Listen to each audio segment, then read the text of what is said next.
Audio. Oh video. Nah, video layar ana. Nah. Bismillahirrahmanirrahim. Assalamualaikum warahmatullahi wabarakatuh. Innal hamdalillah nahmaduhu wa nasta'inuhu wa nastaghfiruh wa na'udzu billahi min shururi anfusina wa sayyiati a'malina. Man yahdihillahu fala mudilla lahu wa man yudlil fala hadiya lahu. Asyhadu an la ilaha illallah wahdahu la syarika lahu wa asyhadu anna Muhammadan abduhu wa rasuluhu la nabiyya ba'dah. Allahumma salli wa sallim wa barik ala abdika wa nabiyyika Muhammad wa ala alihi wa sahbihi wa man ihtada bihadihi ila yaumil qiyamah. Qala Allah jalla wa ala ya ayyuhalladzina amanu taqullaha haqqa tuqatih wa la tamutunna illa wa antum muslimun. Ya ayuhan nasu taqu rabbakumul ladzi khalaqakum min nafsin wahidah wa khalaqa minha zawjaha wa batha minhuma rijalan katsiran wa nisaa wattaqullaha alladzi tasaaluna bihi wal arham innallaha kana 'alaykum raqiba.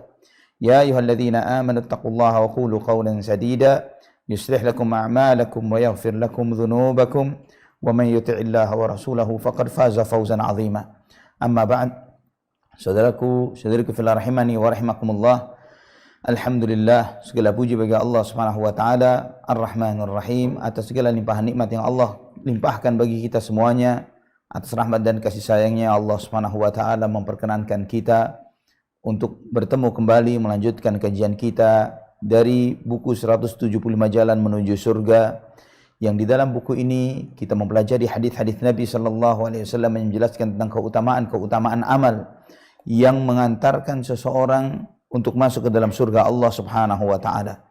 Dan di kesempatan ini insyaallah kita masuk ke poin yang ke-21, keutamaan orang yang berilmu atas ahli ibadah.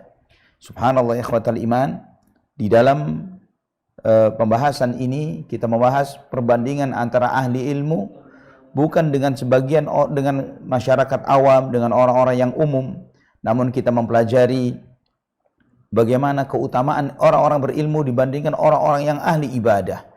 Di dalam subbab ini penulis menyampaikan sebuah hadis Nabi sallallahu alaihi wasallam yang diriwayatkan oleh Imam At-Tirmidzi dan disahihkan oleh Syekh Al-Albani rahimahullah. Nabi sallallahu alaihi wasallam bersabda, "Fadlul 'alimi 'ala al-'abidi ka fadli 'ala adnakum. Innallaha wa malaikatahu wa ahlas samawati wal ardin hatta an-namlati fi juhriha wa hatta al-huti la yusalluna 'ala muallimin nasil khair." Keutamaan orang yang berilmu atas ahli ibadah adalah seperti keutamaanku atas orang yang paling rendah di antara kalian. Sesungguhnya Allah, para malaikatnya, penduduk langit dan bumi, sampai semut yang di dalam lubangnya dan juga ikan, mereka mendoakan orang yang mengajarkan kebaikan kepada manusia. Ikhwatal iman, rahimani wa rahimakumullah.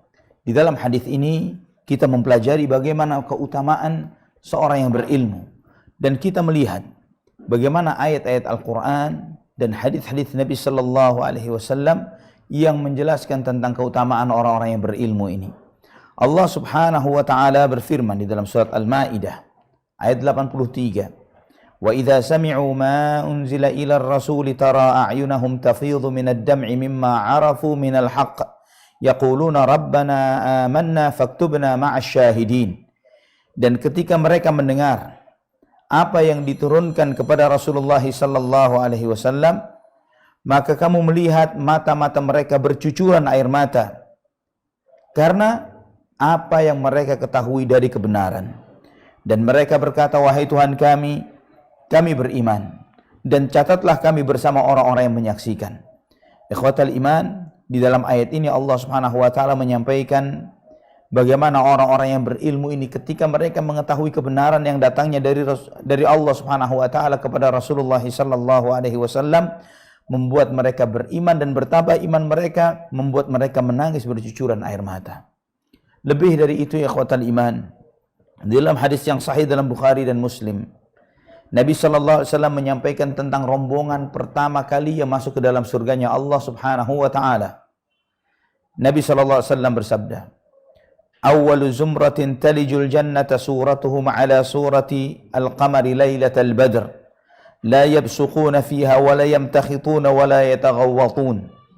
Aniyatuhum adh-dhahab amsyatuhum minadh dhahabi wal fiddah majamiruhumul uluwah wa rashhuhumul misk wa likulli wahidin minhum zawjatan yura mukhu saqihima wara'al lahmi minal husn la ikhtilafa bainahum wa la tabaghud qulubuhum qalbun wahid yusabbihuna Allah bukratan wa ashiyya.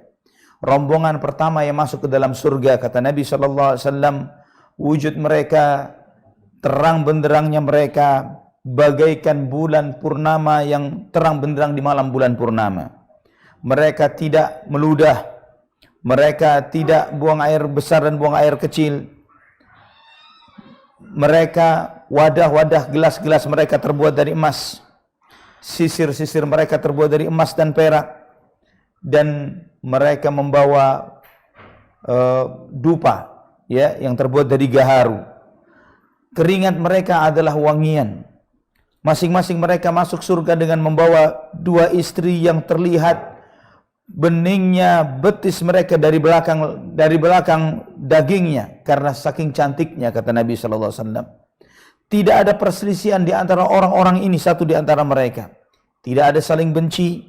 Hati mereka seperti satu hati yang mereka ini bertasbih siang dan malam.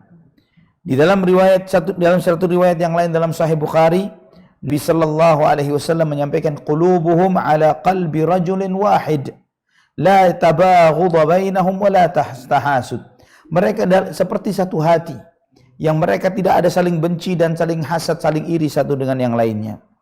Ikhwatal iman rahimani wa rahimakumullah. Kebahagiaan dunia dan akhirat sangat tergantung dengan baiknya hati seseorang. Dan orang yang berakal, yang memahami bahwa kebahagiaan itu terkait dengan bersihnya hati seseorang, maka tidak ada cara lain agar mendapatkan kebahagiaan itu adalah kecuali dengan memperbaiki hati siang dan malam. Dan sarana yang paling kuat untuk membuat seseorang itu bahagia dunia dan akhirat dan baik hatinya adalah ilmu syar'i. Ini adalah sarana yang paling kuat. Kenapa demikian? Karena yang pertama, hati adalah tempatnya niat. Dan niat tidak akan benar kecuali dengan ilmu syar'i dan dekat dengan orang-orang berilmu. Kemudian yang kedua, hati itu bisa sakit. Dan sakitnya hati ini karena 2 penyakit besar, yaitu penyakit syubhat dan penyakit syahwat. Dan untuk mengobati 2 penyakit ini tidak ada cara lain kecuali dengan ilmu syar'i dan berteman dengan para ulama. Maksudnya ilmu di sini adalah ilmu syar'i, yaitu ilmu yang mengajarkan tentang Al-Quran dan sunnah Nabi SAW. 2 wahyu yang Allah Subhanahu wa taala wahyukan kepada Rasulullah sallallahu alaihi wasallam. Jadi ilmu yang dimaksud qala Allah, qala Rasul sallallahu alaihi wasallam, qala Rasulullah sallallahu alaihi wasallam wa qala as-sahabah. Inilah ilmu. Apa yang difirmankan oleh Allah, apa yang disabdakan oleh Rasulullah SAW, dan apa yang disampaikan oleh para sahabat radhiyallahu anhum ajma'in. Ilmu yang memberikan kepada orang yang semakin bertambah ilmunya, semakin bertambah rasa takutnya kepada Allah Subhanahu wa taala. Allah berfirman dalam surat Fatir ayat 28, "Innama yakhsyallaha min ibadihil ulama." Sesungguhnya yang paling takut kepada Allah di antara para hamba-hambanya adalah orang-orang berilmu. Ilmu yang Allah Subhanahu wa taala perintahkan kepada Nabi kita Muhammad sallallahu alaihi wasallam agar selalu ditambah. Dalam surat Thaha ayat 114, Allah berfirman kepada Nabi kita Muhammad SAW, "Wa qur rabbi zidni ilma." Wahai Muhammad, mintalah kepada Tuhanmu, ya Allah, tambahkanlah ilmu untukku. Allah tidak pernah memerintahkan kepada hambanya untuk meminta tambahan harta, panjang umur, dan yang semisalnya, tapi Rabbi zidni ilma, wahai Tuhanku, tambahkan ilmu untukku. Dan di antara doa yang paling banyak dibaca oleh Nabi kita Muhammad sallallahu alaihi wasallam yaitu doa Allahumma inni as'aluka ilman nafi'a wa rizqan tayyiba wa amalan mutaqabbala. Ya Allah, aku meminta kepadamu ilmu yang bermanfaat, rizki yang baik, dan amal yang diterima. Juga doa Nabi sallallahu alaihi wasallam, Allahumma anfa'ni bima 'allamtani wa 'allimni ma yanfa'uni wa zidni ilma. Ya Allah, berilah aku manfaat dengan apa yang telah Engkau ajarkan kepadaku. Ajarkan kepadaku apa yang bermanfaat untukku, dan tambahkanlah ilmu untukku. Ikhwatal iman rahimani wa rahimakumullah. Ilmu adalah anugerah terbesar yang dengannya Allah Subhanahu wa taala memuliakan Nabi kita Muhammad sallallahu alaihi wasallam dari seluruh makhluk dan seluruh umat manusia. Di dalam surat An-Nisa ayat 113 Allah Subhanahu wa taala berfirman, "Wa anzalallahu 'alaikal kitaba wal hikmata wa 'allamaka ma lam takun ta'lam wa kana fadlullahi 'alaika 'azima." Allah Subhanahu wa taala yang telah menurunkan kepadamu Alkitab, Al-Quran, dan hikmah, sunnah. Wa 'allamaka ma lam takun ta'lam. Allah yang mengajarkan kepadamu ilmu yang sebelumnya kamu tidak mengetahuinya. Wa kana fadlullahi 'alaika 'azima. Dan anugerah Allah, karunia Allah kepadamu begitu besarnya. Ilmu yang itulah warisan Nabi kita Muhammad sallallahu alaihi wasallam. Sebagaimana Nabi sallallahu alaihi wasallam bersabda, "Ala inni utitul kitaba wa mithlahu ma'ahu." Ketahuilah bahwa aku telah diberikan Alkitab, Al-Quran, dan yang seperti itu bersamanya, yaitu sunnah Nabi sallallahu alaihi wasallam. Allah berikan kepada beliau Al-Quran dan sunnah, sebagaimana hadis riwayat Imam Ahmad dan Abu Dawud. Juga Nabi SAW bersabda dalam hadis yang sahih riwayat Al-Bazzar, Ad-Daruqutni, Al-Baihaqi, Al-Hakim, dan yang lainnya, "Taraktu fiikum syai'aini lan tadillu ba'dahuma, kitaballahi wa sunnati." Aku tinggalkan untuk kalian dua perkara yang kalian tidak akan tersesat dengan dua perkara itu, yaitu Alkitabullah dan sunnah Rasulullah sallallahu alaihi wasallam. Ikhwatal iman, sekali waktu Abu Hurairah radhiyallahu an melewati salah satu pasar yang ada di kota Madinah, dan kemudian beliau berkata, "Wahai orang-orang yang ada di pasar, betapa lemahnya kalian." Kemudian orang-orang yang ada di pasar ini bertanya, "Ada apa ya Abu Hurairah?" Kemudian Abu Hurairah mengatakan, "Warisan Rasulullah sallallahu alaihi wasallam sedang dibagi-bagi, sedang kalian masih di sini. Kenapa kalian tidak pergi untuk mengambil jatah kalian dari warisan Rasulullah sallallahu alaihi wasallam?" Kemudian mereka bertanya, "Di mana ya Rasulullah? Di mana ya Abu Hurairah?" "Di masjid." Maka mereka pun pergi meninggalkan pasar menuju ke masjid. Abu Hurairah tidak beranjak dari tempatnya. Dia tetap di tempatnya di dekat pasar itu. Kemudian tidak lama mereka pun kembali. Dan orang-orang itu berkata, "Ya Abu Hurairah, kami sudah masuk ke masjid Nabi SAW, dan kami tidak melihat sesuatu yang sedang dibagi-bagi di sana." Abu Hurairah bertanya, "Apa yang kalian lihat di sana? Apa kalian tidak melihat seseorang yang ada di masjid?" Mereka mengatakan, "Kami melihat banyak orang. Ada yang sedang salat, ada yang sedang baca Al-Quran, ada yang sedang saling mengingatkan tentang halal dan haram." Kata Abu Hurairah, "Apa kalian tidak paham? Itulah warisan Rasulullah sallallahu alaihi wasallam yang diajarkannya ilmu." Maka ikhwatal iman, kita melihat dan menyadari dengan ilmu syar'i, Al-Quran dan sunnah, Anda mengenal Tuhan Anda. Dengan ilmu syar'i, Anda mengenal diri Anda. Dengan ilmu syar'i, Anda memahami mana iman dan mana kufur, mana tauhid, mana syirik, mana hidayah, mana kesesatan, mana sunnah dan mana bid'ah, dan mana yang halal dan mana yang haram. Dengan ilmu syar'i, kita menyadari bahwa ilmu ini jauh lebih mulia ketimbang harta, ketimbang jabatan, ketimbang segala kekuasaan yang ada. Sampai ada sebuah wasiat dari Ali bin Abi Thalib radhiyallahu an kepada salah seorang sahabatnya yang bernama Kumail bin Ziyad. Dan ini sebagai sebuah catatan ikhwatal iman. Kita menyadari bahwa Ali bin Abi Thalib radhiyallahu an adalah salah seorang khulafaur rasyidin yang kita mencintainya.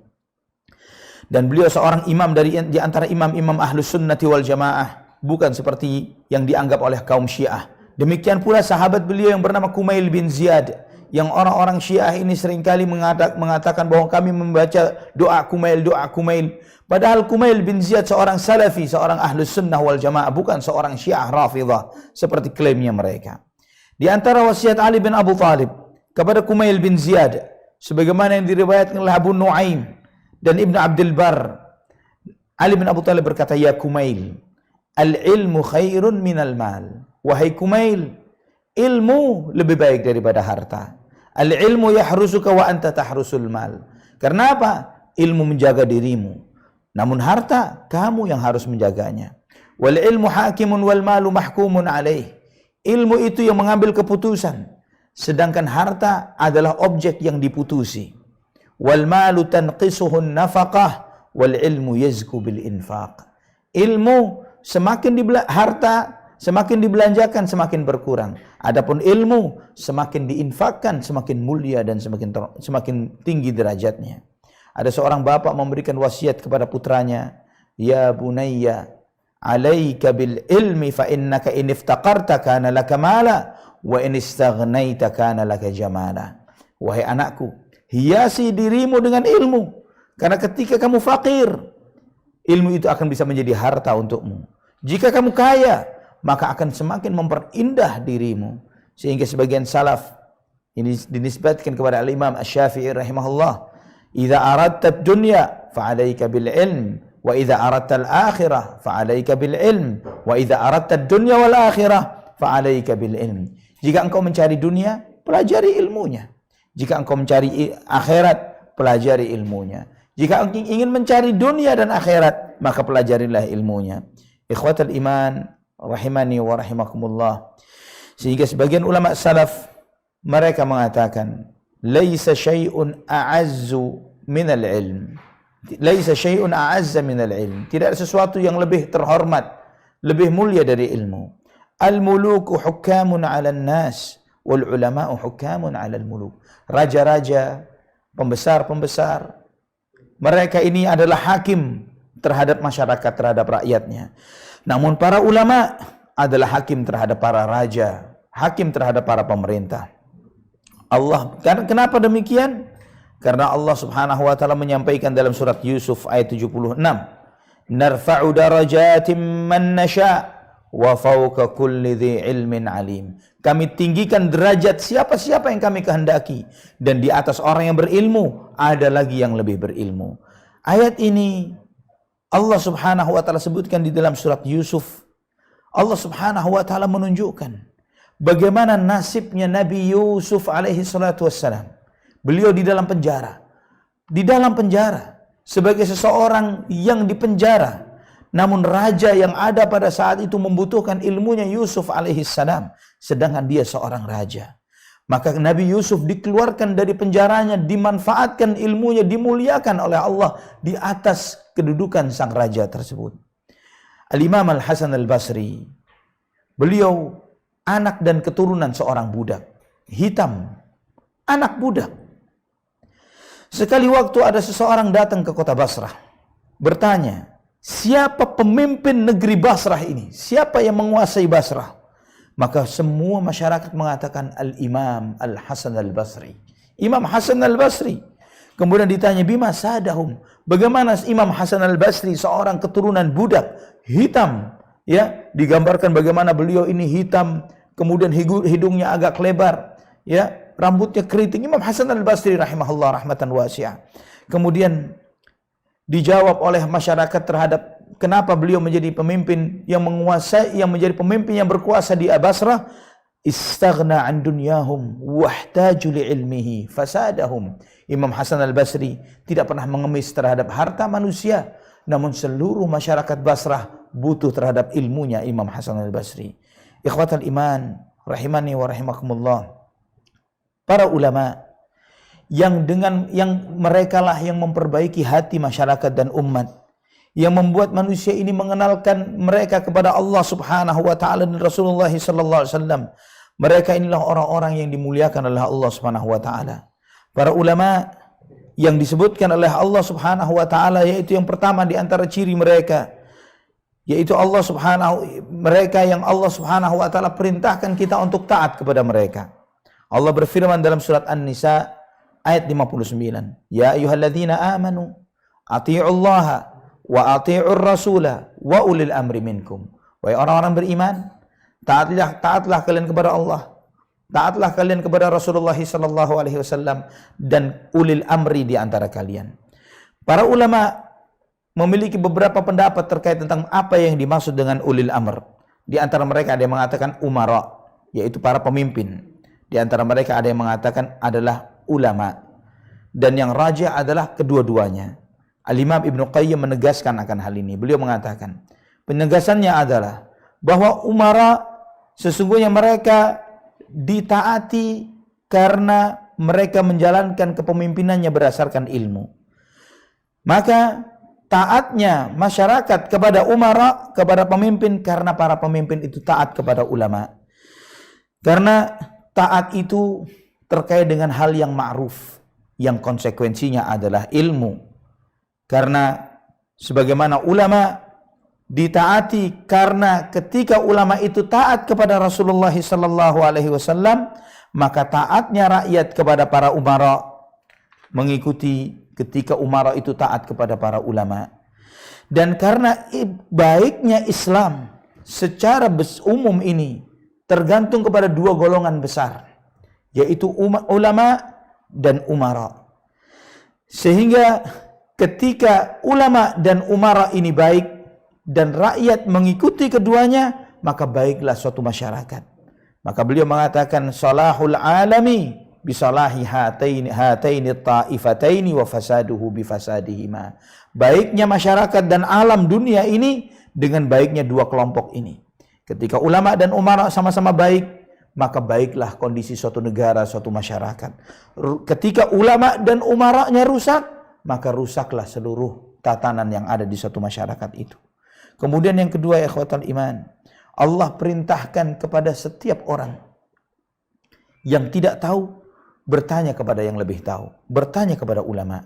Dan hal ini Allah firmankan, fas'alu ahla dzikri in kuntum la ta'lamun. Bertanyalah kepada yang berilmu ketika kalian tidak tahu. Ayat ini diulang dua kali oleh Allah Subhanahu wa taala di dalam Al-Qur'an. Di dalam surat An-Nahl ayat 43 dan surat Al-Anbiya ayat 7. Di dalam dua tempat Allah perintahkan kepada seluruh umat manusia, kepada orang-orang beriman untuk bertanya kepada ahlul ilm ketika mereka tidak mengetahui. Ahlul ilm yang bagaimana? Ahlul ilm yang setiap jawabannya selalu merujuk kepada qala Allah wa qala Rasul, yang mengajak manusia untuk kembali kepada Al-Quran dan sunnah dengan pemahaman para sahabat. Ikhwatal iman rahimani wa rahimakumullah. Betapa banyak orang yang salah jalan. Kenapa mereka salah jalan? Karena mereka bukan bertanya kepada orang-orang berilmu. Mereka bertanya kepada para pemikir, para intelek, para orang-orang aktivis pergerakan yang dikiranya para ulama. Padahal mereka bukanlah bagian dari para ulama. Bahkan lagi bertanya kepada pengikut-pengikut bid'ah dan hawa nafsu, yang akhirnya malah menyebabkan mereka tersesat. Nabi SAW telah menyampaikan hal ini dalam hadis yang sahih dalam Sahih Bukhari dan Muslim. Innallaha ta'ala la yaqbidul ilma intiza'an yantazi'uhu minan nas, walakin yaqbidul ilma biqabdil ulama. Sesungguhnya Allah Subhanahu wa taala tidak mencabut ilmu begitu saja yang dicabutnya dari manusia, tapi Allah mencabut ilmu itu dengan diwafatkannya para ulama. Hatta idza lam yubqi aliman, sehingga ketika tidak tersisa seorang pun yang berilmu, ittakhadhan nasu ru'usan juhalan fasu'ilu fa'aftau bighairi ilmin fa'adhallu wa adhallu. Ketika tidak lagi tersisa orang berilmu, maka mulailah orang-orang bodoh diangkat sebagai pemimpin-pemimpin, tokoh-tokoh yang ditokohkan, sehingga mereka ditanya dan mereka berfatwa tanpa ilmu, dia sesat dan menyesatkan yang lainnya. Ibnu Mas'ud radhiyallahu an beliau mengatakan, la yazalun nasu bi khairin ma atahumul ilmu min ashabi Rasulillah sallallahu wa min akabirihim. Fa idza jaa al-ilmu min qibali asaghirihim fadzalika hina halaku. Manusia akan dalam kondisi yang baik, kata beliau, kata Ibnu Mas'ud radhiyallahu an, selama mereka mengambil ilmunya dari sahabat Rasulullah SAW, dari senior-seniornya orang-orang berilmu, dari para sahabat. Dan ketika ilmu itu sudah diambil dari orang-orang kecil, yang dimaksud orang-orang kecil di sini adalah orang-orang jahil, walaupun umurnya tua, ya, para pelaku bid'ah, walaupun umurnya tua, namun anak-anak muda yang merujuk kepada ilmunya para sahabat, qala Allah wa qala Rasul, mereka adalah orang-orang besar. Ketika mereka mengambil ilmunya dari orang-orang kecil, di saat itulah mulai terjadi kebinasaan dan kerusakan yang terjadi di masyarakat. Ikhwatul iman, orang-orang yang berilmu, para ulama adalah mereka yang semakin berilmu, semakin takutnya kepada Allah Subhanahu wa taala. Allah berfirman di dalam surat Al-Ankabut ayat 43, wa tilkal amthalu nadribuha lin-nasi wa ma ya'qiluha illa al-alimun. Inilah perumpamaan-perumpamaan, itulah perumpamaan-perumpamaan yang kami berikan kepada manusia, dan tidaklah memahami perumpamaan itu kecuali orang yang berakal, ya orang-orang yang berilmu. Allah sampaikan la ya'qiluha illa al-alimun. Tidak akan ada yang memahami perumpamaan-perumpamaan yang Allah sampaikan di dalam Al-Qur'an kecuali orang yang berilmu. Al-Imam Ibnu Katsir menyampaikan, wa ma yafhamuha wa yatadabbaruha illa ar-rasikhuna fil ilmi al-mutadhalli'una minhu. Tidaklah orang memahami perumpamaan yang Allah sampaikan dan mentadabburi perumpamaan-perumpamaan itu kecuali orang-orang yang mendalam ilmunya, yang mereka berusaha memahami setiap perumpamaan yang Allah Subhanahu wa taala disampaikan di dalam Al-Qur'an. Allah berfirman dalam surat Fatir ayat 28, innama yakhsyallaha min ibadihi ulama. Sesungguhnya yang takut kepada Allah di antara para hambanya para ulama. Juga Allah sampaikan dalam surat Al-Ahzab ayat 39, alladzina yuballighuna risalatillahi wa yakhshawnahu wa la yakhshawna ahadan illallah wa kafa billahi hasiba. Mereka-mereka yang menyampaikan risalah-risalah Allah dan mereka yang takut kepada Allah. Mereka tidak takut kepada siapapun kecuali Allah Subhanahu wa taala, dan cukuplah Allah Subhanahu wa taala sebagai yang memberikan penghisaban. Ikhwatal iman, para ulama adalah pewaris para nabi. Nabi sallallahu alaihi wasallam bersabda, innal ulama'a warathatul anbiya wa innal anbiya'a lam yuwarrithu dinaran wala dirhama innama warathul ilma faman akhadahu akhadha bihadzin wafir. Sesungguhnya para ulama adalah pewaris para nabi, dan sesungguhnya para nabi tidak mewarisi dinar, tidak pula mewarisi dirham. Sesungguhnya mereka mewarisi ilmu. Maka barang siapa yang mengambil ilmu itu, dia telah mendapatkan bagian yang sangat besar. Hadis ini hasan li ghairihi, diriwayatkan oleh Imam At-Tirmidzi, Abu Dawud, Ibnu Majah, dan disebutkan oleh Syekh Al-Albani dalam Sahih At-Targhib wa Tarhib. Nabi SAW menyampaikan bahwa ulama itu pewaris para nabi. Ulama yang mana?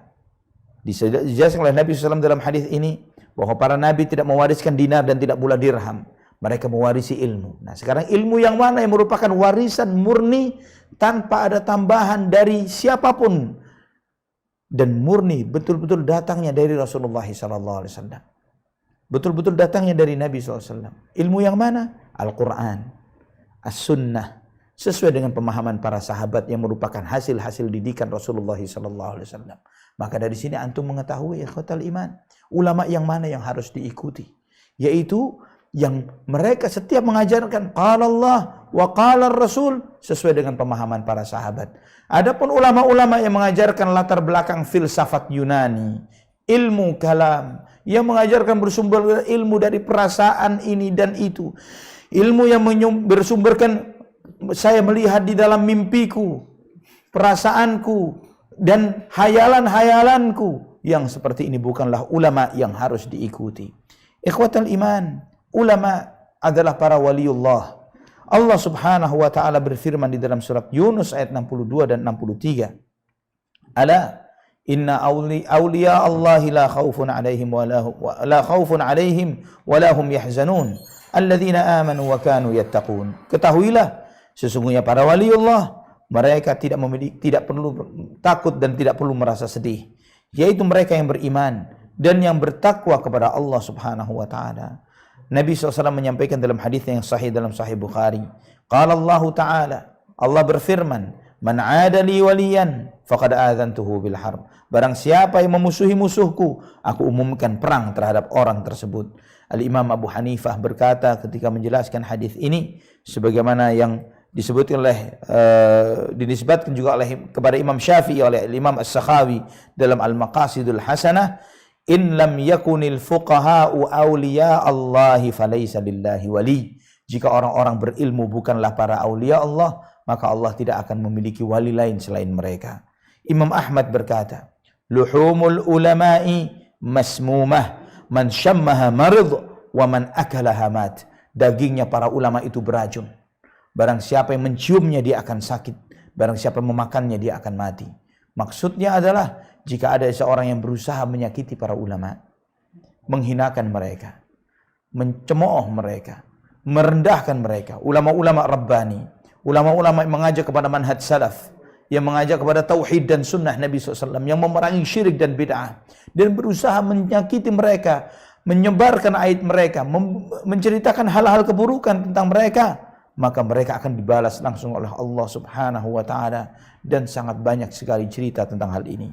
Al-Imam Abdullah Ibnul Mubarak mengatakan, "Man istakhaffa bil ulama'i dhahabat akhiratuhu, wa man istakhaffa bil umara'i dhahabat dunyahu, wa man istakhaffa bil ikhwani dhahabat muru'atuhu." Barang siapa yang meremehkan ulama, hilanglah jatah akhiratnya. Barang siapa yang meremehkan umara, pemimpin, maka hilanglah jatah dunianya. Barang siapa yang meremehkan hak saudaranya, teman-temannya, hilanglah kehormatan dan harga dirinya. Ikhwatul iman, para ulama adalah manusia, orang-orang yang paling tahu tentang hal-hal yang buruk dan bagaimana keburukan itu dan fitnah itu masuk kepada manusia. Mereka yang paling tahu hal-hal tentang hal-hal yang baik dan hidayah. Kita melihat ikhwatul iman bahwa mereka lah yang menyampaikan kebenaran di seluruh manusia sampai nantinya pada hari kiamat. Di dunia kita melihat bagaimana fitnah tentang harta yang Allah ceritakan dari kisahnya Qarun. Ya, bagaimana Allah menyampaikan di dalam kisah ini? Siapakah yang mengingatkan manusia agar tidak terjerumus termakan fitnah karena gemerlap hidupnya Qarun di masa itu? Di dalam surat Al-Qasas ayat 79 dan 80, Allah Subhanahu wa taala menceritakan bagaimana Qarun, fa kharaja ala qaumihi fi zinatihi qala alladhina yuriduna al-hayata ad-dunya ya laita lana mithla ma utiya Qarun innahu ladhu hazzin 'azim wa qala alladhina utul ilma wailakum thawabullahi khairun liman amana wa 'amila salihan wa la yulaqqaha illa sabirun. Maka ketika Qarun keluar dengan segala perhiasan yang dia miliki, dengan kekayaannya, dengan segala gemerlap kehidupan yang dia punya, maka orang-orang yang tergiur dengan kehidupan dunia berkata, andai kata kami memiliki kekayaan, gemerlap kehidupan sebagaimana yang diberikan kepada Qarun, sesungguhnya dia memiliki kekayaan yang sangat besar. Maka orang-orang yang diberi ilmu, perhatikan di sini, orang-orang yang diberi ilmu, Allah menyampaikan, dan berkatalah orang-orang berilmu, wailakum, jangan bodoh kalian, sawabullahi khairun liman amana wa amila salihah, bahwa apa yang Allah sediakan bagi orang-orang yang beriman dan beramal saleh jauh lebih baik, wala yulaqqaha illa sabirun, dan tidak akan diberikan kecuali kepada orang-orang yang sabar. Ikhwatal iman, Allah menceritakan di dalam ayat-ayat ini bahwa orang-orang berilmulah yang melihat mana hal buruk dan mana hal baik dengan baik. Ulama-ulama yang baik, mereka lah yang mengingatkan manusia, yang mereka tergiur dengan kekayaannya Qarun. Wahai manusia, jangan tertipu dengan kekayaan Qarun, bahwa yang kalian lihat itu hal buruk, tapi mereka sedang tertipu dengan apa yang mereka lihat. Dan diingatkanlah orang-orang berilmu ini bahwa negeri akhirat jauh lebih baik bagi yang beriman, bagi yang beramal saleh. Dan angan-angan dunia ini adalah angan-angan yang semu. Namun mereka tidak bisa mencerna akan hal ini kecuali atas peringatan para ulama. Maka apa yang Allah sampaikan di ayat ke-82 dalam surat Al-Qasas, wa asbaha alladhina tamannaw makanahu bil ams yaquluna wa ka'anna Allah yabsutur rizqa liman yasha'u min ibadihi wa yaqdir laula amanna Allah 'alaina la khasafa bina wa ka'annahu la yuflihul kafirun. Setelah mereka melihat bagaimana Allah menenggelamkan Qarun dan semua kekayaannya, setelah mereka melihat hal itu, mereka berkata, maka orang-orang yang berangan-angan ingin memiliki kedudukan dan harta seperti Qarun, kemarin yang berangan-angan seperti itu, mereka berkata bahwa benar-benar Allah Subhanahu wa taala membentangkan rizki kepada siapa yang Dia kehendaki dan membatasi rizki kepada siapa yang Allah kehendaki dari hambanya. Dan andai kata Allah tidak memberikan karunia dan anugerahnya kepada kami, pasti kami ditenggelamkan sebagaimana Qarun, dan sesungguhnya orang-orang kafir tidak akan selamat. Ikhwatal iman rahimani wa rahimakumullah, banyak terjadi di masyarakat kita ketika datang munculnya fitnah pertama kali. Ketika fitnah itu pertama kali datang menghampiri ikhwatal iman, banyak manusia silau dengan gambaran fitnah itu. Mereka tidak melihat, namun para ulama melihat ini fitnah. Ini hal-hal yang buruk yang dipahami dan diingat oleh para ulama. Hati-hati, ini fitnah. Jika kalian masuk ke dalam gelombang fitnah itu, kalian akan menyesal. Inilah yang dicontohkan ketika sebagian orang-orang beriman dari pengikut Fir'aun. Mereka mengatakan kepada Fir'aun dan pengikutnya di dalam surat Ghafir ayat 44, "Fasatadhkuruna ma aqulu lakum wa ufawwidu amri ila Allah." Orang-orang beriman dari kaumnya Fir'aun ini berkata, "Wahai Fir'aun, wahai para pengikut Fir'aun, kalian akan ingat apa yang saya ucapkan ini, dan aku serahkan urusanku kepada Allah." Mereka sampaikan bahwa yang kalian masuki ini melawan Musa dan Harun adalah musibah, dan kalian akan mengingat apa yang saya sampaikan. Ikhwatal iman, nanti pada yaumul qiyamah, yang diberi izin oleh Allah untuk berbicara kepada seluruh umat manusia, di samping para nabi dan para rasul, adalah para ulama. Allah sampaikan di dalam surat An-Nahl ayat 27. Qala alladhina utul ilm, maka orang-orang yang berilmu, para ulama rabbani, para ulama yang berdakwah dengan hak, mereka berkata, innal khizyal yaum, bahwa kehinaan pada hari ini, pada hari kiamat, wasu'a, dan keburukan yaitu azab, alal kafirin, kepada orang-orang kafir. Juga di dalam surat Ar-Rum ayat 55 dan 56, Allah berfirman, wa yauma taqumus sa'atu yuqsimul mujrimuna ma labithu ghaira sa'ah kadzalika kanu yufakun. Nanti ketika terjadi hari kiamat, orang-orang yang pelaku dosa itu mereka bersumpah bahwa mereka tidaklah tinggal kecuali hanya sejam saja, dan demikianlah mereka dipalingkan dari kebenaran. Wa qala alladzina utul ilma wal iman, dan orang-orang yang diberi ilmu dan iman berkata, laqad labithtum fi kitabillahi ila yaumil ba'ts. Kalian telah ditetapkan oleh Allah untuk tinggal di dalam bumi ini sesuai dengan ketetapan Allah sampai pada hari kebangkitan. Fa hadza yaumul ba'ts walakinnakum kuntum la ta'lamun. Inilah hari kebangkitan itu, namun kalian tidak mengetahuinya. Ikhwatal iman, ulama itu di muka bumi ibarat bintang-bintang di langit. Abu Muslim Al-Khawlani rahimahullah, beliau berkata, mathalul ulama'i fil ardh mathalun nujumi fis sama. Perumpamaan para ulama di muka bumi seperti bintang-bintang di langit. Idza badat linnasi ihtadau biha. Ketika bintang-bintang itu tidak tertutup dengan kabut, terlihat terang benderang di malam hari, maka manusia bisa mengambil petunjuk dari bintang-bintang itu. Wa idza khafiyat alaihim tahayyaru. Namun ketika bintang-bintang itu tidak terlihat, maka manusia mulai kebingungan. Mereka tidak tahu mengambil langkah kemana. Kita membaca di dalam Al-Quran, ikhwatal iman, bahwa bintang itu memiliki 3 fungsi sebagaimana Allah firmankan. Yang pertama sebagai petunjuk arah. Dalam surat An-Nahl ayat 16 Allah berfirman, wa alamati wa bin najmi hum yahtadun, sebagai rambu-rambu dan tanda-tanda yang dengan bintang itu mereka mencari petunjuk. Artinya petunjuk arah. Kemudian yang kedua, bahwa bintang itu fungsinya sebagai perhiasan di langit. Sebagaimana Allah firmankan dalam surat Al-Mulk ayat 5, wa laqad zayyana as-samaa'a ad-dunya bimasabih, dan kami telah hiasi langit dunia ini dengan bintang-bintang. Juga Allah tegaskan fungsi yang ketiga dari bintang itu adalah sebagai pelempar syaitan, ya, pengusir syaitan. Wa ja'alnaha rujuman lisyayatin. Ya, dalam surat Al-Mulk ayat 5, kami jadikan bintang-bintang itu sebagai alat pelempar kepada syaitan. Dan ulama memiliki 3 fungsi ini. Mereka lah yang memberi petunjuk kepada manusia, yang menunjukkan manusia mana yang gelap dan mana yang terang. Ketika terjadi kekaburan, mana kebenaran dan kebatilan, ulama yang memberi keputusan mana yang benar dan mana yang salah. Dan yang kedua, ulama adalah perhiasan di muka bumi. Yang ketiga, ulama, mereka lah yang menjadi pelempar-pelempar syaitan ketika kebatilan itu bercampur dengan kebenaran. Ketika masuknya bid'ah-bid'ah dan hawa nafsu dan kesesatan, kesyirikan di dalam agama ini, para ulama lah yang memberikan penjelasan kepada umat manusia. Ikhwatal iman rahimani wa rahimakumullah. Kita melihat bagaimana para ulama lah yang menjelaskan kekaburan di mata manusia, ketika kekaburan itu menyilaukan manusia karena kuatnya gelombang fitnah. Sebagai contoh, ketika munculnya firqah yang sesat, yaitu firqah Khawarij.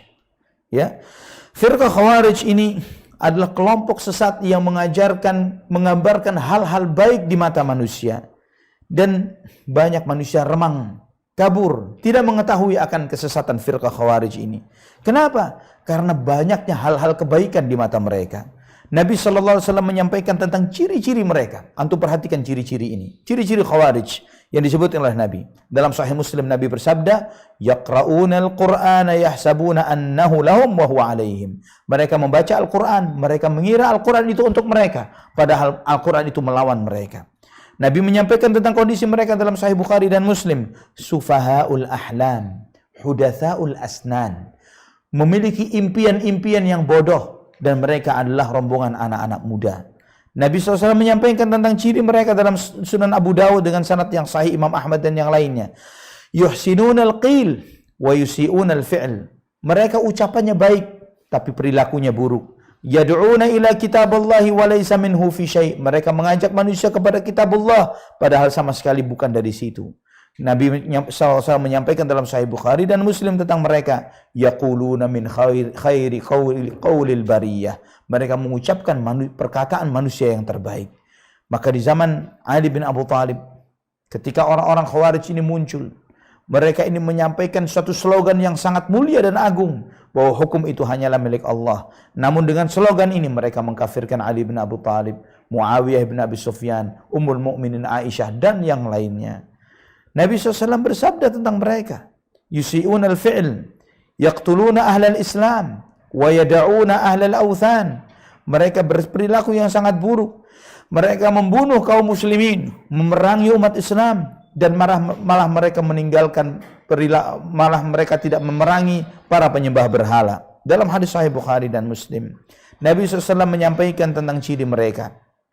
Di dalam salah satu hadisnya, wa innahu sayukhruju fi ummati qaumun tatajara bihimul ahwa kama yatajara al-kalabu bi sahibihi la yabqa minhu irqun wala mafsilun illa dakhalah. Akan muncul dari umatku sekelompok orang yang mereka akan termakan hawa nafsu sebagaimana seseorang yang terjangkit penyakit anjing gila, yang tidaklah setiap urat dan saraf kecuali akan kemasukan penyakit ini. Hadis ini hasan sahih riwayat Imam Abu Dawud dan yang lainnya.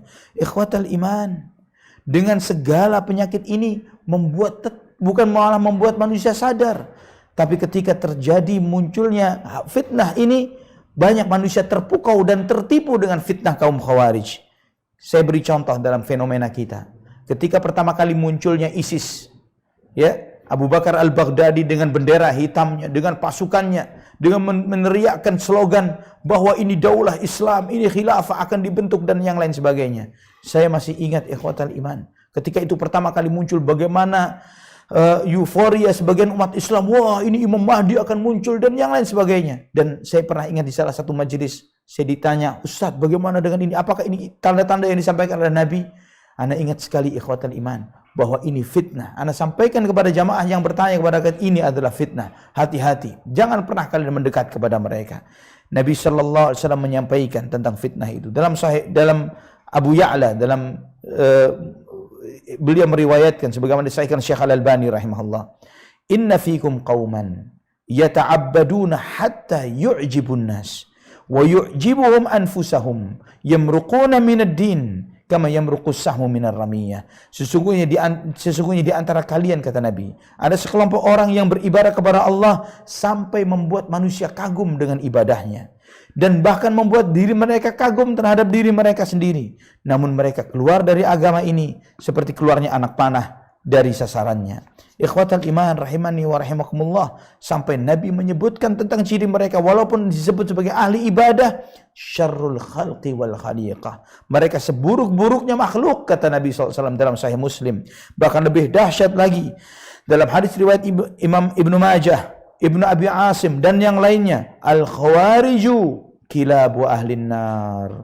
Khawarij ini mereka adalah anjing-anjingnya penduduk neraka. Ikhwatal iman, mereka ini kelompok sesat, tapi dengan tampilan yang terbaik, mengucapkan kalimat-kalimat yang baik, tampilan ucapan mereka kalimat-kalimat yang indah, tampilan mereka tampilan-tampilan yang bagus. Namun mereka digambarkan oleh Nabi seburuk-buruknya makhluk. Mereka disebut oleh Nabi SAW sebagai anjing-anjingnya neraka. Siapa yang mengetahui keburukan mereka? Siapa yang menyingkap hal-hal buruk yang ada pada diri mereka, syubhat-syubhat mereka? jika bukan ahlul ilmi dan ulama. Ikhwatal iman rahimani wa rahimakumullah, itulah yang Allah firmankan tentang orang-orang yang pelaku bid'ah ini di dalam surat Al-Kahfi ayat 103 dan 104.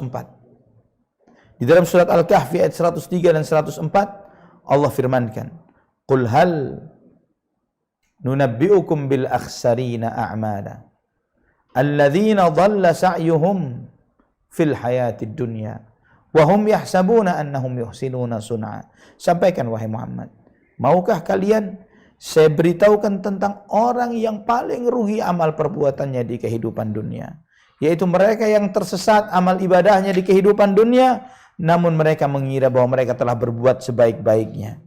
Ikhwatal iman, Al-Imam Al-Hasan Al-Basri menyampaikan tentang para ulama, al-amilu ala ghairi ilmin kasalika ala ghairi tariqin. Orang yang beramal tanpa ilmu seperti orang menempuh suatu perjalanan di jalan yang salah. Wal amilu ala ghairi ilmin yusidu aktsara mimma yuslih. Orang yang beramal tanpa ilmu banyak merusak ketimbang memperbaiki. Fatlubul ilma talaban la tadurru bil ibadah. Belajarlah ilmu yang dengan ilmu itu tidak akan membahayakan ibadahmu. Watlubul ibadata talaban la tadurru bil ilm. Dan beribadahlah dengan ibadah yang tidak membahayakan ilmu. Artinya tetaplah beribadah sambil menuntut ilmu. Fa inna qauman talabul ibadata wa tarakul ilma hatta kharaju bi asyafihim ala ummati Muhammadin sallallahu alaihi wasallam. Karena sebagian orang beribadah tapi tidak menuntut ilmu, sampai akhirnya mereka menggunakan senjatanya mereka sendiri untuk memerangi umat Muhammad sallallahu alaihi wasallam. Walau talabul ilma lam yadulluhum ala ma fa'alu. Andai kata mereka mau menuntut ilmu, mereka tidak akan berbuat apa yang mereka lakukan itu. Ikhwatal iman rahimani wa rahimakumullah, para ulama yang mempelajari ilmu agama ini memperbaiki hati mereka, memberikan kabar gembira apa yang Allah sampaikan dalam Al-Quran dan Sunnah Nabi Sallallahu Alaihi Wasallam. Mereka ini diberi kabar gembira oleh Allah dengan banyak kemuliaan. Di antaranya, para orang-orang berilmu ini, mereka adalah orang-orang yang Allah muliakan di dunia dan di akhirat. Allah berfirman dalam surat Al-Mujadalah ayat 11, "Yarfa'illahu alladhina amanu minkum walladhina utul ilma darajat."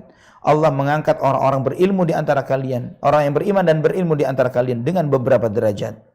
Allah Subhanahu wa taala berfirman dalam surat Al-An'am ayat 83, "Wa tilka hujjatuna ataina Ibrahim ala qaumih narfa'u darajatin man nasha' inna rabbaka hakimun alim." Itulah ilmu yang kami berikan kepada Ibrahim terhadap kaumnya, dan dengan itu kami mengangkat derajat siapa-siapa yang kami kehendaki. Sesungguhnya Tuhanmu maha bijaksana dan maha berilmu. Nabi SAW bersabda, Innallaha ta'ala yarfa'u bihadzal kitabi aqwaman wa yadha'u bihi akharin. Allah memuliakan dengan Al-Quran ini banyak kaum dan merendahkan banyak kaum karena Al-Quran ini. Juga ikhwatal iman, orang-orang berilmu derajat mereka sama dengan para mujahidin, bahkan mereka lebih mulia dari para mujahidin.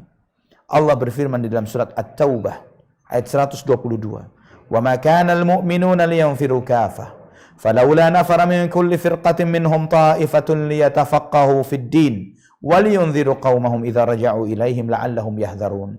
Tidak sepatutnya bagi orang-orang beriman mereka keluar semuanya untuk berjihad di jalan Allah. Hendaknya ada sekelompok orang yang keluar dari rumahnya. Untuk apa? Liyatafaqahu fid din, agar mereka mempelajari ilmu agama. Waliyunziru qaumahum idza raja'u ilaihim, dan agar memberikan peringatan kepada kaumnya yang orang-orang berjihad ketika mereka pulang, la'allahum yahdharun, agar mereka takut kepada Allah Subhanahu wa taala. Allah berfirman di dalam ayat ini, orang yang talibul ilm, menuntut ilmu agama, sebagai orang yang nafir, orang yang keluar dalam jihad di jalan Allah Subhanahu wa taala. Allah Subhanahu wa taala menyebutkan dalam surat Al-Furqan ayat 52, "Fala tuti'il kafirina wajahidhum bihi." Janganlah kamu mentaati orang-orang kafir dan kamu berjihadlah dengannya. Artinya dengan Al-Quran, jihadan kabira, dengan jihad yang besar. Allah sebut jihadnya orang-orang berilmu adalah jihad yang besar. Rasulullah SAW telah bersabda dalam hadis yang sahih riwayat Abu Dawud dan yang lainnya, jahidul musyrikina bi amwalikum wa anfusikum wa alsinatikum. Jihadlah melawan orang-orang musyrik dengan harta kalian, dengan jiwa kalian, dengan lisan kalian. Bagaimana jihad dengan lisan jika bukan jihad dengan ilmu? Maka Nabi sampai mengajarkan, Nabi bersabda dalam hadis yang sahih riwayat Ibnu Majah dan yang lainnya, bahwa man jaa masjidi hadza la ya'tihi illa li khairin yata'allamuhu aw yu'allimuhu fa huwa bi manzilatil mujahidi fi sabilillah.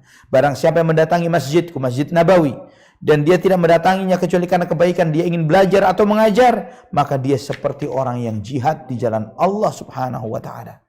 Maka ikhwatal iman, rahimani wa rahimakumullah, sampai Abu Darda radhiyallahu anhu beliau mengatakan, barang siapa yang melihat, barang siapa yang menduga bahwa orang yang keluar untuk belajar menuntut ilmu dan mengajarkannya bukan bagian dari jihad, maka dia telah lemah akalnya.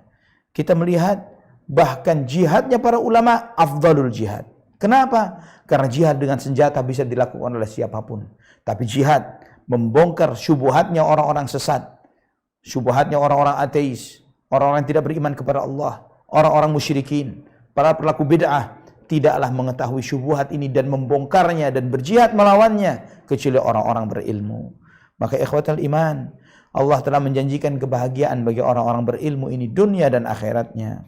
Nabi sallallahu alaihi wasallam telah bersabda di dalam hadis yang sahih dan yang hasan sahih riwayat At-Tirmidzi dan yang lainnya, naddarallahu ra'an sami'a minna syai'an faballaghahu kama sami'ahu farubba muballighin aw 'amin sami'. Semoga Allah akan mencerahkan, memberikan kebahagiaan kepada seseorang yang mendengar sesuatu dariku, kata Nabi SAW. Kemudian dia sampaikan sebagaimana apa yang dia sampaikan. Dan bisa jadi orang yang mendengar lebih paham dari apa yang orang yang disampaikan lebih paham dari apa yang yang mendengarnya. Ikhwatal iman, di dalam hadis yang kita bahas telah kita dengar bagaimana para malaikat. Nabi SAW bersabda dengan hadis yang hasan li ghairihi, sesungguhnya Allah dan para malaikatnya serta penduduk langit dan bumi, sampai semut di lubangnya, sampai ikan mendoakan kepada orang yang mengajarkan kebaikan. La yusalluna ala muallimin nasil khair, memberikan salawat kepada orang yang mengajarkan kebaikan kepada manusia. Di dalam hadis yang lain yang hasan li ghairihi juga dalam Sunan At-Tirmidzi dan yang lainnya, wa innal alim, wa orang berilmu, sesungguhnya bagi orang yang berilmu, segala yang di langit dan di bumi, ikan di lautan, mereka memohonkan ampun kepada orang-orang berilmu. Dan sesungguhnya keutamaan orang berilmu dibandingkan ahli ibadah seperti keutamaan bulan purnama dibandingkan bintang-bintang yang lain. Dan sesungguhnya para ulama adalah pewaris para nabi. Para nabi tidak mewarisi dinar dan dirham, mereka mewarisi ilmu. Barang siapa yang mengambilnya, dia mendapatkan jatah yang banyak. Kenapa orang berilmu didoakan oleh semua yang di langit dan di bumi? Karena ilmu yang mereka ajarkan memberikan kemaslahatan di muka bumi, memberikan kemaslahatan kepada segala sesuatu, mengajarkan seseorang untuk beradab kepada malaikat yang senantiasa berteman dengannya, mengajarkan manusia untuk beradab hatta walaupun kepada binatang yang hendak disembelihnya, mengajarkan manusia beradab walaupun kepada kotoran binatang sekalipun. Ini diajarkan oleh para ulama, orang-orang berilmu, bagaimana kita berbuat baik kepada apapun dan siapapun di alam semesta ini. Ikhwatal iman, Allah telah menjanjikan surga bagi orang-orang yang berilmu. Nabi SAW bersabda, man salaka tariqan yatlubu fihi ilman salakallahu bihi tariqan min turuqil jannah. Barang siapa menempuh suatu ilmu, mencari surga, Allah mudahkan jalannya ilmu menuju surga. Ikhwatal iman, Al-Imam Ibnu Qayyim ketika menjelaskan ayat Allah dalam surat Fatir ayat 28 bahwa yang hanya takut kepada Allah hanyalah para ulama, beliau menyampaikan bahwa di dalam ayat ini Allah menyampaikan bahwa yang takut kepada Allah hanyalah para ulama, dan Allah menjanjikan bagi orang-orang yang takut ini dengan surga sebagaimana di akhir surat Al-Bayyinah ayat 8, jazaohum 'inda rabbihim jannatu 'adnin tajri min tahtiha al-anhar khalidina fiha abada radhiyallahu anhum wa radu'an dzalika liman khasyya rabbah. Balasan bagi mereka dari Tuhan mereka surga Aden yang mengalir di bawahnya sungai-sungai dan mereka kekal di dalamnya selama-lamanya. Allah ridha kepada mereka, mereka ridha kepada Allah, itu yang Allah berikan bagi siapa yang takut kepada Allah Subhanahu wa taala. Maka kata Imam Ibnu Qayyim, Allah telah menyampaikan bahwa orang-orang yang takut itu adalah para ulama. Maka ini menunjukkan bahwa balasan yang Allah sediakan di dalam ayat ini, surga Aden yang mengalir di bawahnya sungai-sungai, mereka kekal di dalamnya, Allah ridha kepada mereka dan mereka ridha kepada Allah, adalah diberikan secara khusus, secara spesifik kepada para ulama. Ikhwatal iman, rahimani wa rahimakumullah, jika semua janji-janji baik diberikan kepada orang-orang bertakwa, surga yang lebarnya langit dan bumi, dan yang lainnya, kita mengetahui pemimpinnya orang-orang bertakwa dan orang-orang saleh adalah para ulama. Mereka adalah manusia terbaik setelah para nabi, dan Allah Subhanahu wa taala menjadikan mereka sebagai saksi untuk hal yang paling mulia. Dan andai kata ada manusia yang lebih mulia dari para ulama, Allah akan sebut mereka di dalam persaksian tentang masalah tauhid, dan tidak ada yang lebih utama dari tauhid.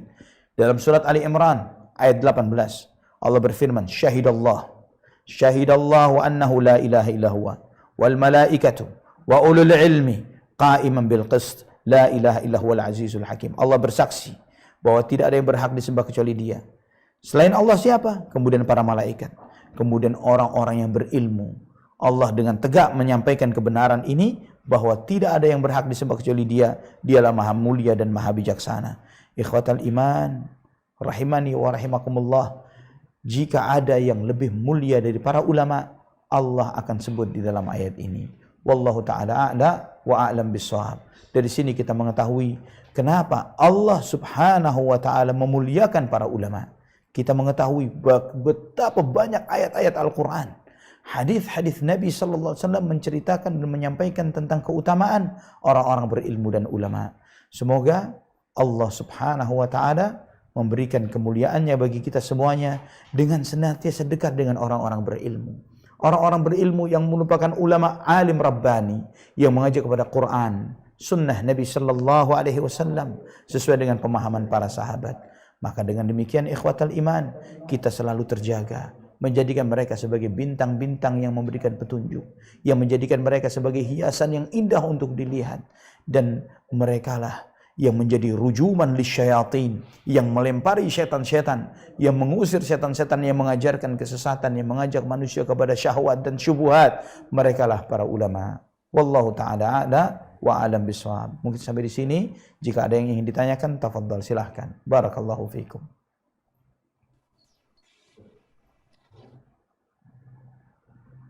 Silahkan Akh Abu Hina. Masya Allah Ustaz, semoga apa yang Ustaz sampaikan jadi bermanfaat untuk para jamaah semuanya Ustaz. Barakallahu fiikum. Mohon izin Ustaz untuk membacakan beberapa pertanyaan yang sudah masuk Ustaz. Baik, barakallahu fiik. Pertanyaan pertama Ustaz, jika seseorang sudah belajar tapi tidak pintar-pintar atau belum paham terhadap ilmu tersebut, Nah, apakah ini berarti Allah belum memuliakan orang tersebut Ustaz? Bisa menangkap suatu ilmu karena daya tangkap yang lambat, mungkin karena usia dan sebagainya Ustaz. Mohon pencerahannya Ustaz. barakallahu fikum. Ketika seseorang merasa bahwa dia belajar tentang satu tema, satu hal tertentu, tapi tidak paham-paham, tidak ngerti-ngerti, dan mungkin menyalahkan banyak hal kondisi yang ada pada diri. Mungkin saya ini karena sudah tua mungkin. Ikhwatal iman, pahami. Para sahabat radhiyallahu anhum ajma'in, para sahabat, rata-rata mereka masuk Islam di usia 40-an tahun.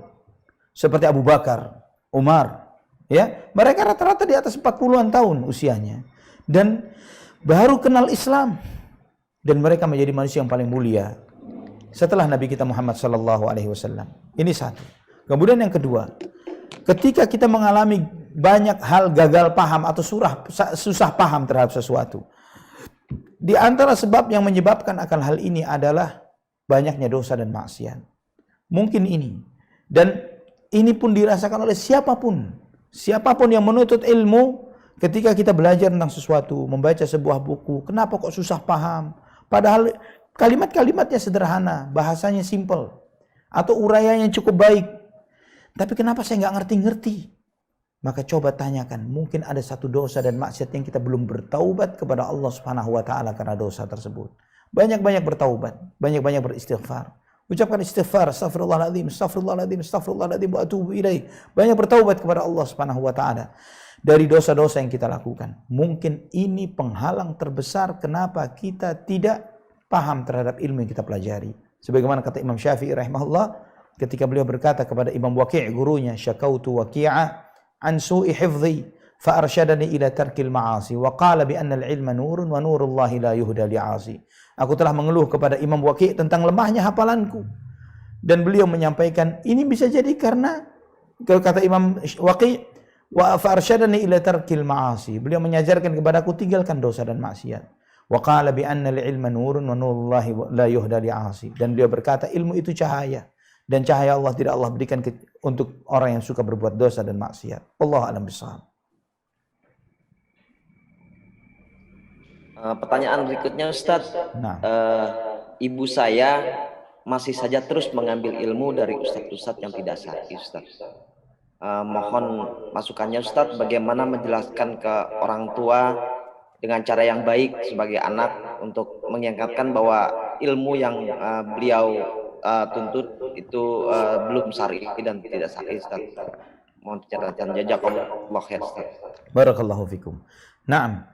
Ketika kita melihat kerabat kita, terutama orang tua kita, belajar dari guru-guru yang salah, ya, yang guru-guru yang mengajarkan kepada bid'ah, terlebih lagi mengajarkan kepada syirik, maka ajak dialog dengan cara yang lebih santun terkait tentang tauhid dan sunnah. Ya, dialog yang lebih santun tentang tauhid dan sunnah. Caranya bagaimana? Ajukan pertanyaan-pertanyaan. Misalnya ketika kita melihat guru tersebut mengajarkan sesuatu yang sifatnya syirik, meminta di kuburan misalnya, mengajak ziarah untuk mengharapkan barokah dari wali ini, syekh itu, dan tanyakan, Bu, apa itu tauhid? Apa itu ikhlas di dalam ibadah? Apakah ketika seseorang meminta kepada selain Allah, itu tauhid? Apakah ketika seseorang mengajak untuk berittiba, mengikuti selain Rasulullah SAW adalah sebuah kebenaran? Mana yang lebih baik? Andai kata itu dianggap boleh dan baik, ada seseorang melakukan satu ritual-ritual yang tidak ada tuntunan dari Nabi. Kemudian ada lagi ajaran yang mengajarkan agar mengamalkan apa yang diajarkan oleh Rasulullah SAW. Mana yang lebih layak untuk diikuti? Yang murni mengajarkan untuk bertauhid kepada Allah saja dan ittiba kepada Rasulullah SAW, atau mereka yang sekali waktu ngajar tauhid, sekali waktu ngajak untuk berbuat syirik, menduakan Allah, zikir sambil membayangkan guru dan syekhnya misalnya. Apakah ini tauhid? Ketika zikir harusnya yang diingat Allah saja, nggak ada yang lain. Ketika beribadah ikuti Rasulullah SAW, jangan mencontoh yang lain. Yang seperti ini ikhwatal iman, secara fitrah akan lebih mudah diterima ketika kita mengajukan pertanyaan-pertanyaan yang membangkitkan, memancing fitrahnya untuk sadar dan ingat kembali. Wallahu a'lam bishawab. Masya Allah. Semoga bermanfaat untuk penanya Ustaz. Ya Karim. Sementara hanya 2 pertanyaan itu yang masuk Ustaz. Mohon simpulan terakhir untuk kajian hari ini Ustaz. Barakallahu fikum. Naam. Ikhwatal iman rahimani wa rahimakumullah. Pada kesempatan ini kita mempelajari sebuah tema tentang keutamaan orang berilmu atas ahli ibadah. Dan ini sangat terbukti dalam kehidupan sejarah. Berapa banyak di masyarakat kita, di lingkungan kita, orang-orang yang kita kenal sebagai ahli ibadah. Ahli ibadah. Menjaga sholatnya 5 waktu di masjid, muadzin, dan yang lain sebagainya. Tapi bukan ahli ilmu. Dan kita mengenal juga di masyarakat dan lingkungan kita orang-orang berilmu. Bahwa ahli ibadah ini dikenang begitu saja oleh satu masyarakat. Namun orang-orang berilmu, walaupun setelah melewati lintas zaman dan waktu, lintas abad bahkan, sampai hari ini kita masih menyebut nama-nama para sahabat radhiyallahu anhum ajma'in karena keilmuan dan keimanan mereka. Kita masih menyebut imam-imam dan ulama-ulama dari kalangan tabi'in dan tabi'ut tabi'in karena keilmuan dan keimanan mereka.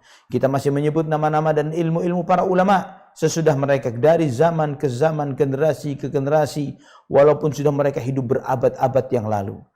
Kita masih sebutkan qala an-Nawawi, qala Ibnu Taimiyah, qala Muhammad bin Abdul Wahhab, qala fulan, qala Syafi'i, qala Malik, qala Abu Hanifah, qala Ahmad bin Hanbal, dan terus demikian. Ya, kita menyebutkan para a'immah, para ulama-ulama ini yang mereka ini seakan-akan masih hidup di hati kita, seakan-akan mereka masih hidup di sekitar kita, yang senantiasa memberikan jawaban terhadap masalah-masalah yang sedang kita hadapi saat ini. Dan cukuplah hal yang seperti ini sebagai bukti akan keagungan dan kemuliaan mereka, kemuliaan orang-orang berilmu. Dan kita bayangkan ikhwatal iman, kita menyadari sebagai contoh yang lain, kondisi pandemi yang saat ini kita hadapi, bagaimana gersangnya hati kita ini ketika kita jauh dari majelis ilmu dan ulama. Betapa susahnya kita untuk menjaga kestabilan iman kita supaya tidak terpalingkan karena banyaknya racun-racun syubhat dan syahwat. Berapa kita merasakan, ya Allah, bagaimana iman ini susahnya dipertahankan ketika kosongnya masjid-masjid dari majelis-majelis ilmu. Namun bagaimana kemarin ketika masjid-masjid dengan semaraknya dengan majelis ilmu, dengan mudahnya kita mengakses kajian-kajian dan yang lain sebagainya, kita bisa menjaga iman dan ilmu kita, kita menjaga keistiqomahan kita dengan duduk di majelis ilmunya para ulama, dengan bertemunya dengan saudara-saudara kita sesama tulabul ilm. Namun hal ini kita melihat kondisi sekarang, bagaimana gersangnya bukan hanya masjid-masjid yang kosong, majelis-majelis ilmu yang meja-meja itu sudah mulai berdebu, tapi bahkan gersangnya hati ini karena jauhnya dari ilmu dan ulama. Kita merasakan hal itu ikhwatal iman, sehingga memberikan kesempatan bagi kita. Jika nanti Allah Subhanahu wa taala membuka lagi kesempatan untuk kita bisa hadir di majelis ilmu, setiap langkah yang kita lakukan untuk mendekat ke majelis ilmu adalah langkah yang patut kita syukuri pulang dan perginya. Kesempatan kita hadir di majelis ilmu dengan para ulama, kesempatan kita bertanya, mendapatkan jawaban dari mereka, yang mereka menjawab dengan qala Allah wa qala Rasul wa qala sahabah. Allah berfirman, Rasulullah SAW bersabda, sahabat Nabi SAW berkata. Maka itulah momen-momen yang terbesar yang kita berharap kepada Allah agar kesempatan itu bisa diulang kembali sebelum kita kembali kepada Allah Subhanahu wa taala. Mungkin sampai di sini kajian kita. Aqulu qouli hadza subhanakallahumma wa bihamdika asyhadu an la ilaha illa anta astaghfiruka wa atubu ilaik. Wassalamu alaikum warahmatullahi wabarakatuh. Waalaikumsalam warahmatullahi wabarakatuh. Barakallahu.